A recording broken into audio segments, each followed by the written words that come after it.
नमस्कार मित्रांनो. माझ्या हातामध्ये जो दिसतोय तुम्हाला तो आहे ड्राय सेल. ड्राय सेलला ली क्लॅंकची सेल देखील आपण म्हणतो आणि हा आपला प्रायमरी व्होल्टेज सेल आहे. प्रायमरी व्होल्टेज सेल याचा अर्थ एकदा तुम्ही हा सेल वापरला तर हा तुम्ही परत-परत वापरू शकत नाही कारण याला आपण रिचार्ज करू शकत नाही.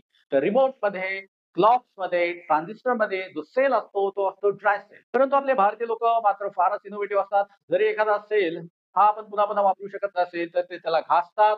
रिमोटमध्ये सेल असेल तर त्या रिमोटला आपटतात आणि उपटून का होईना सेल मात्र ते पुन्हा रिचार्ज करतात. So this is called technology या. ओके. सो चला आपण ड्राय सेल विषयी बघूया.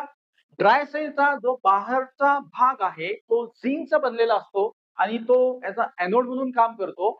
आतमध्ये असतो ग्राफाइटचा रॉड जो की याचा कॅथोड म्हणून काम करतात आणि ह्या एनोड आणि कॅथोडच्या मध्ये मॅग्नीज ऑक्साईड, कार्बन प्रेझेंट असतं. त्याचबरोबर अमोनियम क्लोराईड आणि झिंक क्लोराईडची पेस्ट देखील असते. सो एनोड आणि कॅथोड प्रेझेंट आहे आणि तुम्हाला माहिती आहे की एनोडवर होतं ऑक्सिडेशन, कॅथोडवर होतं रिडक्शन.